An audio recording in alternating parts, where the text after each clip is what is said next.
Welcome back, guys. Today we are going to see JBL Tune 770NC versus Sony WH-CH720N.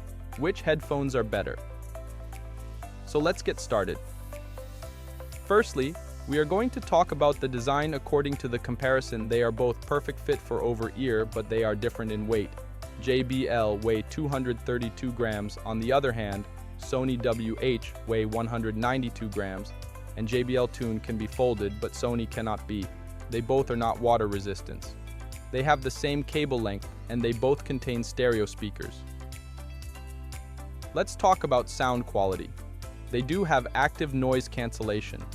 They both contain lowest frequency of 20 Hz and highest frequency 20,000 Hz.